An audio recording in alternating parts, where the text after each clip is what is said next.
یہ دوسری صدی ہجری کا زمانہ تھا۔ دنیا کے چپے چپے میں اسلام کی کرنیں اپنی تابناک شعاعیں بکھیر رہی تھی۔ وہی عرب جو کچھ عرصہ پہلے انتقام کی آگ میں جھلس رہے تھے، آج اسلامی تعلیمات کی بدولت باہم بھائی بھائی بن چکے تھے۔ قبائل کے درمیان باہمی اختلافات بلا شبہ پائے جاتے تھے، مگر محاذ جنگ پر جب اکٹھے ہوتے تو سب ایک دوسرے کا بے حد احترام کرتے تھے۔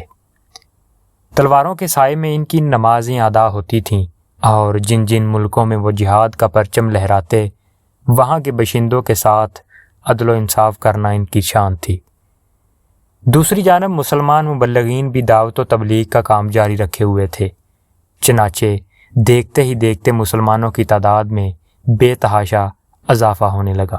دوسری صدی ہجری کے آخر میں مملکت اسلامیہ کی بھاگ دوڑ خلیفہ ہارون الرشید کے ہاتھ میں ہے۔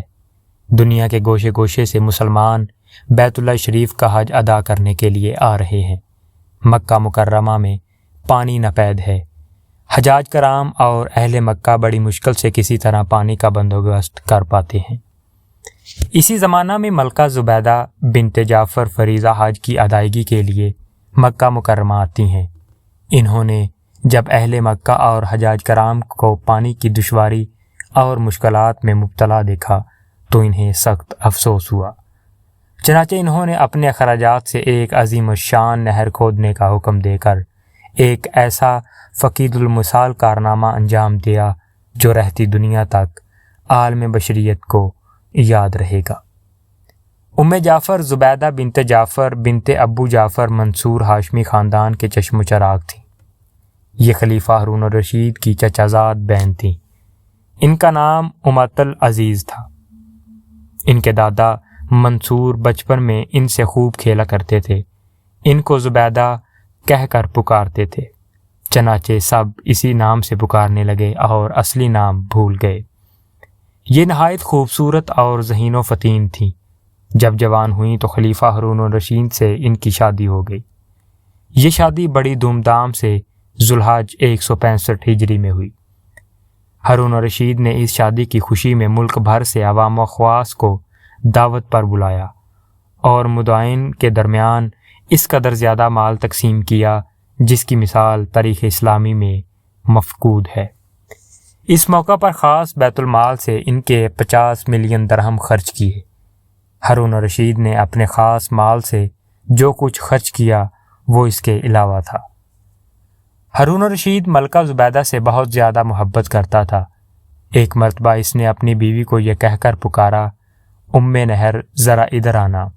زبیدہ نے بعد میں مشہور عالم اسما کو بلوا کر پوچھا، امیر المؤمنین مجھے ام نہر کہہ کر پکارتے ہیں، اس کے معنی کیا ہیں؟ اسما نے جواب دیا، چونکہ جعفر عربی لغت میں نہر کو کہتے ہیں اور آپ کی کنیت ام جعفر ہے، اس لیے نہر معنی مراد لے کر آپ کو اس نام سے پکارا ہوگا۔ زبیدہ بڑی ہی سمجھدار خاتون تھیں۔ حاشیہ برادروں کے کہنے پر کبھی فوری فیصلہ نہیں کرتی تھی۔ ایک مرتبہ ایک شاعر نے ان کی خدمت میں چند اشعار سنائے، مگر ردیف و قافیہ اور الفاظ کی ترکیب میں شاید وہ اپنا مافی الضمیر میں اچھی طرح سے ادا نہیں کر سکا۔ شعر کے مفہوم سے ان کی عظمت کی بجائے گستاخی یہاں تھی۔ حشم و خدم نے شاعر کی عبارت کو ملکہ کی بے ادبی پر محمول کیا اور اس کو گرفتار کرنا چاہا، مگر ملکہ نے ان سے کہا، اس کو نظر انداز کر دو، کیونکہ جس کی نیت اچھی بات کہنے کی ہو مگر اس سے لغزش ہو جائے، ایسا شخص اس آدمی سے بہتر ہے جس کی نیت بری ہو مگر وہ بات اچھی کہہ جائے۔ ملکہ زبیدہ کی خدمت کے لیے 100 نوکرانیاں تھیں جن کو قرآن کریم یاد تھا اور وہ ہر وقت قرآن پاک کی تلاوت کرتی رہتی تھیں۔ ان کے محل سے قرات کی گنگناہٹ شہد کی مکھیوں کی بنبناہٹ کی طرح آتی رہتی تھی۔ زبیدہ نے پانی کی قلت کے سبب حجاج کرام اور اہل مکہ کو درپیش مشکلات اور دشواریوں کا اپنی آنکھوں سے مشاہدہ کیا تو انہوں نے مکہ میں ایک نہر بنانے کا ارادہ کیا۔ اس سے پہلے بھی وہ مکہ والوں کو بہت زیادہ مال سے نوازتی رہتی تھی اور حج و عمرہ کے لیے مکہ آنے والوں کے ساتھ ان کا سلوک بے حد فیاضانہ تھا۔ اب نہر کی کھدائی کا منصوبہ سامنے آیا تو مختلف علاقوں سے ماہر انجینئر بلوائے گئے۔ مکہ مکرمہ سے 35 کلومیٹر شمال مشرق میں وادی حنین کے جبال طاد سے نہر نکالنے کا پروگرام بنایا گیا۔ ایک نہر جس کا پانی جبال کرا سے وادی نعمان کی طرف جاتا تھا، اسے بھی نہر زبیدہ میں شامل کر لیا گیا۔ یہ مقام عرفات سے 12 کلومیٹر جنوب مشرق میں واقع تھا۔ علاوہ ازیں منع کے جنوب میں صحرا کے مقام پر ایک تالاب بر زبیدہ کے نام سے تھا، جس میں بارش کا پانی جمع کیا جاتا تھا۔ اس سے 7 کاریزوں کے ذریعے پانی نہر میں لے جایا گیا، پھر وہاں سے ایک چھوٹی نہر مکہ مکرمہ کی طرف اور ایک عرفات میں مسجد نمرہ تک لے جائی گئی۔ اس عظیم منصوبے پر 17 لاکھ دینار خرچ ہوئے۔ معزز سامعین، ملکہ زبیدہ نے انتہائی شوق اور جذبہ اخلاص کے تحت نہر کی کھدائی کرائی تھی۔ وہ حجاج کرام اور اہل مکہ کو پانی کی دشواریوں سے نجات دلانا چاہتی تھیں، اور یہ کام صرف اللہ تعالیٰ کی خوشنودی کے لیے انہوں نے کیا۔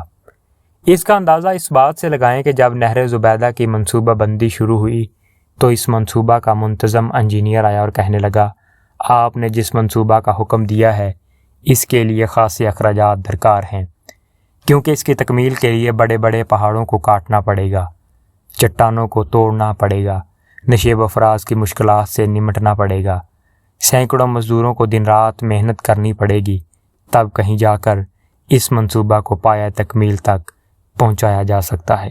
یہ سن کر ملکہ زبیدہ نے جواب دیا، وہ دلچسپ بھی ہے، اور اس سے ان کی قوت فیصلہ اور منصوبے سے دلچسپی کا اظہار بھی ہوتا ہے۔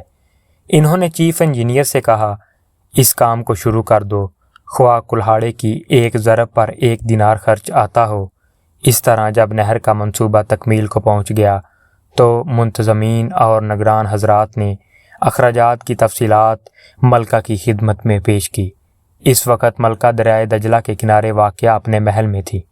ملکہ نے وہ تمام کاغذات لیے اور انہیں کھول کر دیکھے بغیر دریا برد کر دیا اور کہنے لگیں، الہی، مجھے دنیا میں کوئی حساب کتاب نہیں لینی، تو بھی مجھ سے قیامت کے دن حساب نہ لینا۔ ملکہ زبیدہ نے یہ عظیم الشان کام انجام دے کر حجاج کرام اور باشندگان مکہ مکرمہ کو پانی کی قلت کے سبب درپیش مشکلات کا مسئلہ حل کر دیا۔ اللہ تعالیٰ اس نہر کو ان کے حق میں صدقہ جاریہ بنائے۔ ان کی وفات بغداد میں جمادی الاول 216 ہجری میں ہوئی۔ معزز سامعین، اللہ پاک آپ کو اور ہمیں نیک اعمال کرنے کی توفیق عطا فرمائے۔ وما علینا الا البلاغ المبین۔ شکریہ۔